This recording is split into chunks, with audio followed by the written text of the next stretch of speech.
Halo, halo, halo, Yesu nashimwe. Ndabaramukije cyane bakunzi b'ijambo ry'Imana kandi bakunzi ba Women in God's Ministry. Karibu ku ijambo ry'Imana ry'uyu munsi, karibu kuri channel yacu. Imana ibaha umugisha kubwo kwemera kubana nanjye muri uyu mwanya.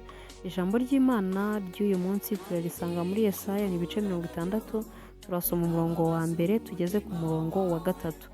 Mbere ko dusoma ayo majambo reka tubanze dusenge. Mana turagushimiye, uri inkuru urera kandi urakiranuka. Tugushimiye imbabazi zawe, tugushimiye urukundo rwawe, tugushimiye ineza yawe, tugushimiye uko twitaho, tugushimiye kuba mu ruhande rwacu, uko turwanira intambara tuzi ndetse n'izo tutazi.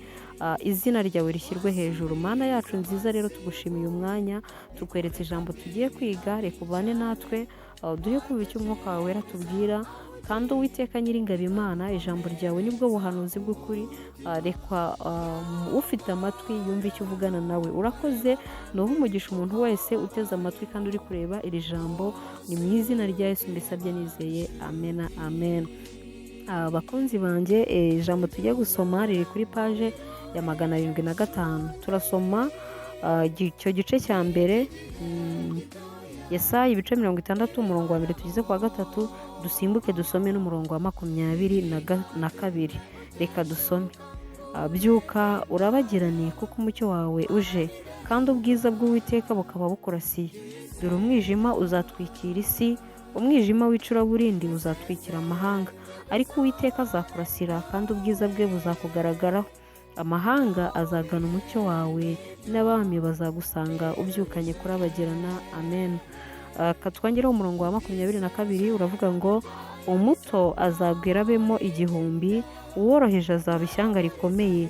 Jyewe Uwiteka nzabitebutsa igihe cyabyo nigisohora. Amen amen. Nshuti bakunzi b'ijambo ry'Imana kandi bakunzi ba Women in God's Ministry, dusomye amagambo meza atubwiye ngo byuka urabagirane. Umwuka w'Imana arakubwira ngo wowe wategereje Imana igihe kirekire, wowe wazamutse imisozi myinshi, hari ibyifuzo byinshi wari uri gusengera wabwiye Imana, wowe wagiye mu byumba kenshi rugapfukama. Ndavuga karago kaba kawe iwawe mu rugo cyangwa se aho ura na bene so. Umwuka w'Imana arakubwiye muri iri jambo ngo byuka urabagirane kuko umucyo wawe uje. Igihe kirageze ngo Imana isubize ibyo wayisabye, kandi igihe kirageze ngo Imana isohoza amasezerano yaguhaye. Ni Imana itabeshya. Si umwana w'umuntu ngo yibagirwe ibyo yakubwiye. Ibyo yakubwiye byose irabyibuka kandi yiteguye no kubikora. Rero byuka. Kubyuka kwawe nta kundi.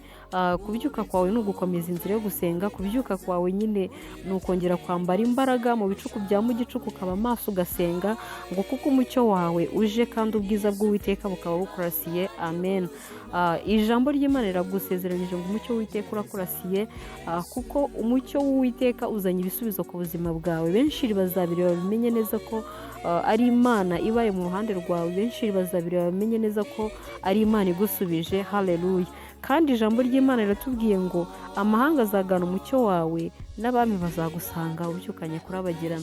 Hari abantu benshi bazaza kukubaza uko wabigezeho. Nawe ntuzaterwe isoni no kubahereza ubuhamya.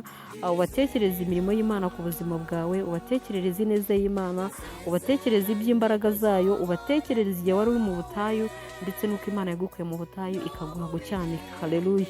Kandi umurongo wa 22 watubwiye ngo umuto azabwira abemo igihumbi, uworoheje azaba ishyanga rikomeye. Jyewe Uwiteka nzabitebutsa igihe cyabyo nigisohora. Amen.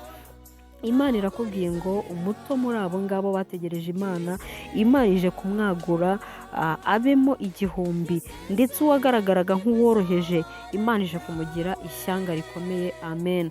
Imana ikadusezeranya itubwira ngo nzabitebutsa njyewe Uwiteka igihe cyabyo nikigera. Tegereza isaha y'Imana rero, ntigiva ku gihe. Umuririmbyi niko yavuze ngo ntigiva ku gihe. Iyo Imana yagambiriye kugusubiza iragusubiza, kandi nta mwana w'umuntu n'umwe wabasha kuyitambika imbere, ahubwo igisubizo cyayo kizira igihe. Imana ibaha umugisha rero. Nimubyuke murabagirane. Karibu muze turabagire kuri Women in God's Ministry. Turabagirane kuko umucyo w'Uwiteka Imana uje udusanga. Tugiye kubyukana kurabagirana ndetse n'umucyo w'Imana. Imana ibaha umugisha rero. Tuzabonana ubutaha. Iryo jambo umwuka w'Imana yari yampaye kubabwira. Bye bye. Kandi iri jambo niba rigufashije ntiwibagirwe gukora subscribe nyamuna, kuko ari inkunga ikomeye, kandi ndetse ntiwibagirwe no kuba waresharinga inshuti zawe. Karibu dushyigikire umurimo w'Imana. tuzabonana ubutaha.